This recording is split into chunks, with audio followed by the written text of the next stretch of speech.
Hey everyone, welcome back. If you've been using Mailchimp for a while, you might notice your audiences piling up. Maybe you've got a few test lists hanging around, or you're looking to stay organized by cleaning things up. In today's tutorial, I'm going to walk you step by step through deleting a Mailchimp audience. By the end of this video, you'll know exactly how to safely and confidently remove an audience you no longer need, helping you keep your email marketing tidy and under control. So let's dive right in. First, let's head over to Mailchimp. If you haven't already, log into your account. It might seem basic, but I always like to start from the beginning just to make sure no steps are missed.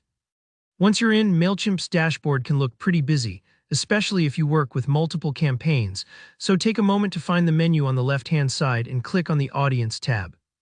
This is where all your contact lists or audiences are kept. Now, when you're in the Audience section, you'll see a list of the audiences you've created. Take a careful look to make sure you're choosing the right one. It's important to double-check.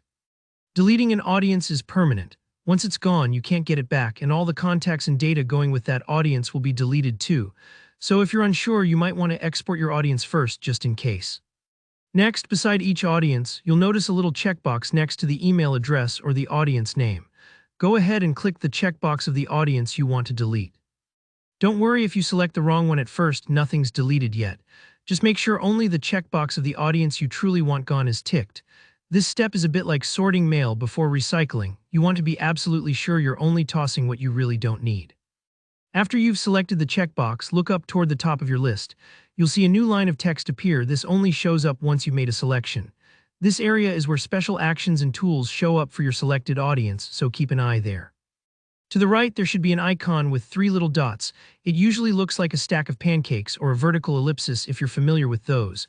Go ahead and click that. A menu will drop down, giving you a few more options.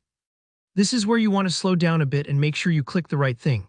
In the list, find and select Delete. Mailchimp will likely prompt you with a warning, and again, this is your last chance to make sure you're confident in deleting this audience because there's no undo button here.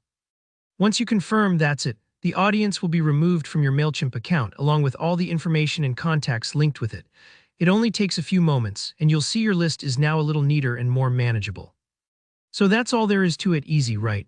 I hope that made the process super clear and helped you feel more confident managing your Mailchimp audiences. If you found this tutorial helpful, go ahead and give it a like, and don't forget to subscribe for more easy step-by-step guides just like this. And if you have any questions about Mailchimp or just want to share how your cleanup went, drop a comment below. I love hearing from you all. Thanks for watching, and I'll see you in the next video.